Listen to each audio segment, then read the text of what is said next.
Sira padha mangertia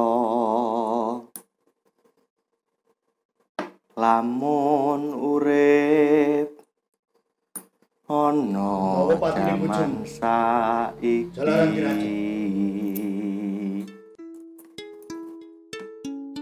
Perkenalkan, nama saya Bambang Jati Asmoro. Saya asli warga Kulon Progo. Umur saya saat ini 23 tahun, meskipun wajahnya agak lebih tua. Saya ingin menceritakan pengalaman saya yang sejak sekitar kurang lebih sejak 5 tahun yang lalu berkecimpung di dunia seni panggung, khususnya ketoprak. Dan tentunya dari 5 tahun itu banyak sekali pengalaman yang bisa saya bagikan. Mulai dari awal bermain ketoprak yang hanya menjadi, bukan hanya sih, karena sebenarnya setiap peran dalam suatu lakon itu sangat penting. Tidak ada perbedaan level, mulai dari prajurit, kemudian peran pembantu, pemeran utama, semuanya sama karena memiliki peran yang berat untuk menentukan kelancaran sebuah pementasan. Pertama kali saya terjun di dunia ketoprak itu mungkin tahun 2015. Saya didapuk menjadi seorang prajurit, dan itu untuk kepentingan Festival Ketoprak Antar Kabupaten Kota se-DIY tahun 2015 kalau nggak salah.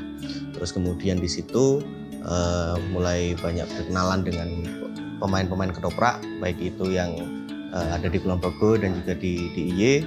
Terus dari tahun 2015 sampai dengan tahun-tahun berikutnya saya masih mendapatkan peran-peran semisal prajurit, warga, dan sebagainya.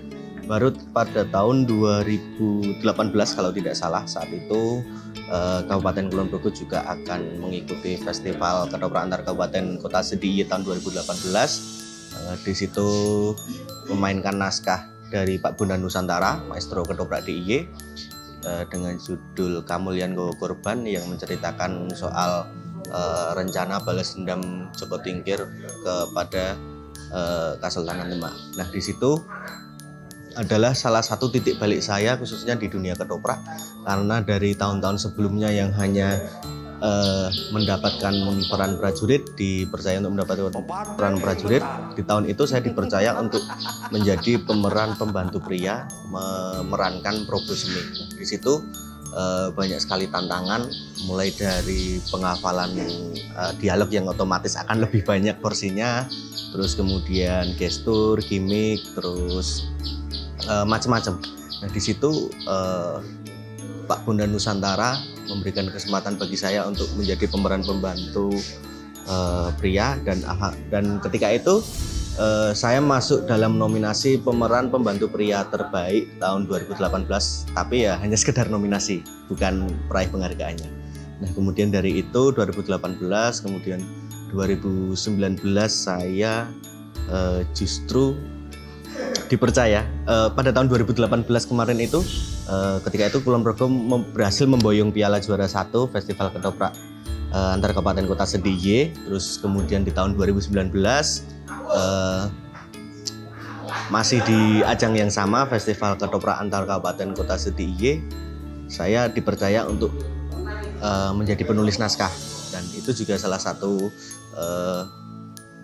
hal pertama bagi saya, hal baru bagi saya, meskipun keseharian saya juga menulis, tapi kan yang saya tulis menggunakan bahasa Indonesia. Saya seorang jurnalis, kemudian secara tiba-tiba dipercaya oleh Mas Ari Purnomo kala itu untuk menulis naskah ketoprak. Nah, naskah ketoprak yang saya tulis kala itu adalah kisah Romeo Julietnya Yogyakarta, yaitu Ki Ageng Mangirwonoboyo dan juga Retno Pembayun, anak dari Panembahan Senopati.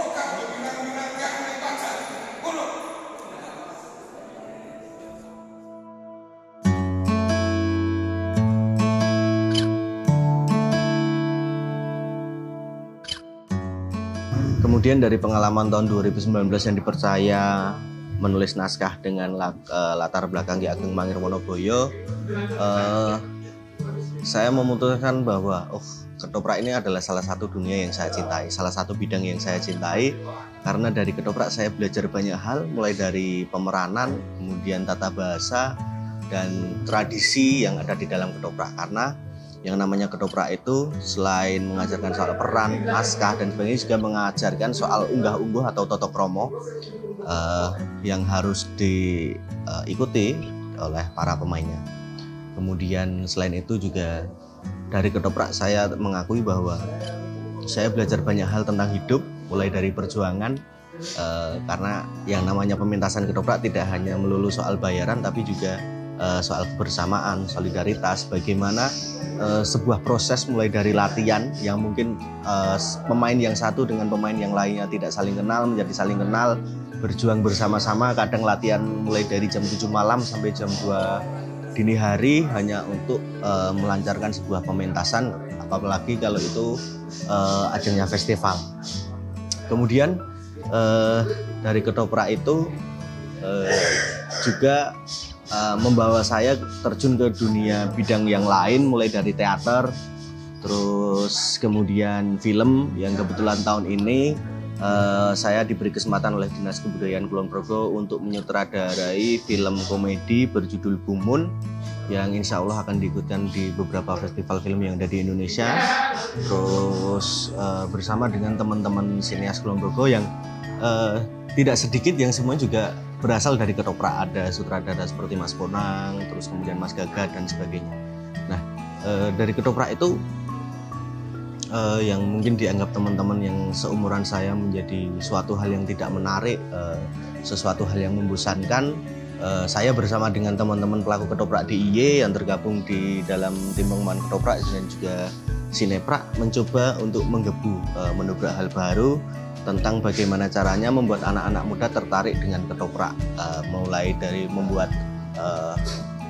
lakon ketoprak yang kemudian direkam, dibuat senaturalis mungkin, kemudian ditayangkan di kanal YouTube dengan bahasa yang tentunya lebih simpel, tetap menggunakan bahasa Jawa, namun menggunakan bahasa Jawa yang lebih mudah dicerna oleh teman-teman generasi muda, sehingga teman-teman itu bisa memahami apa yang disampaikan oleh para pemain, pun dengan latar belakang masalah yang kerap dijumpai sehari-hari. Jadi ketoprak bagi saya adalah jiwa saya, ketoprak adalah nyawa saya, dan saya akan terus terjun di dunia ketoprak selama saya masih mampu. Seperti itu.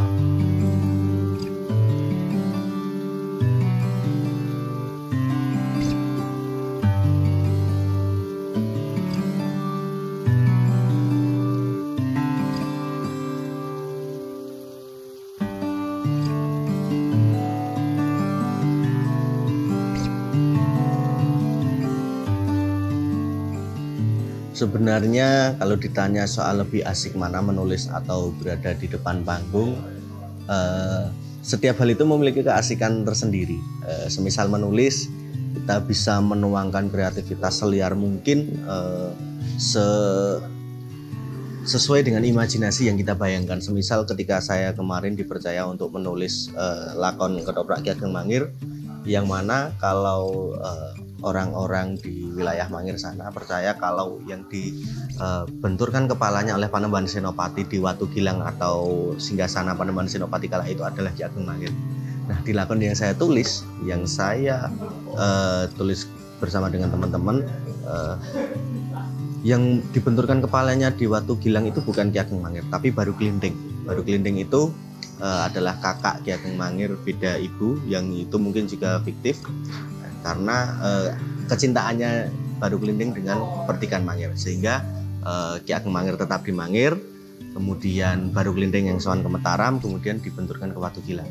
Itu dari sisi penulisan naskah, bagaimana menuangkan imajinasi seliar mungkin tanpa peduli atau dibatasi oleh biaya produksi, kemudian penyutradaraan dan sebagainya, sehingga penulis naskah ya nulis naskah, kemudian ketika naskah sudah jadi diberikan kepada sutradara, biarkan sutradara yang mengeksplorasi.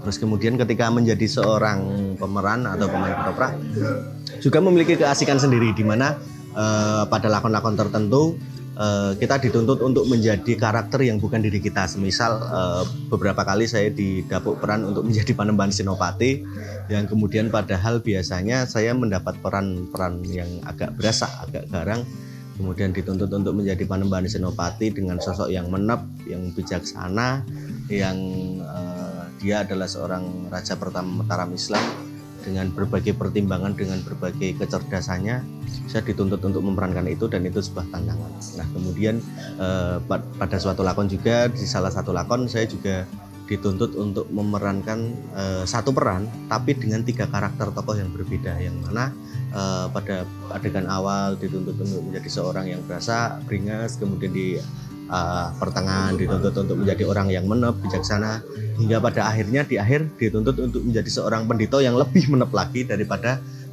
karakter yang sebelumnya. Seperti itu.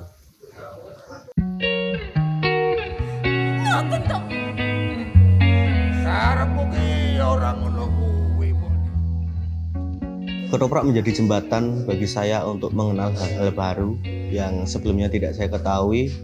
Ketoprak menjadi jembatan bagi saya untuk mengenal orang-orang baru, tokoh-tokoh baru yang sebelumnya tidak saya kenal. Ketoprak menjadi jembatan bagi saya untuk berproses dengan proses yang sebelumnya tidak pernah saya ikuti. Ketoprak menjadi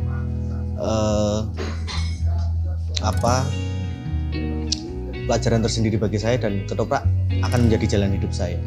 Jadi buat teman-teman, saya tidak akan mengajak untuk ayo do seneng ketoprak, tapi cobalah teman-teman untuk nonton dulu ketoprak, pahami ceritanya, kemudian dirasakan. Mungkin suatu saat teman-teman akan tertarik untuk terjun lebih dalam ke dunia ketoprak. Seperti itu saja.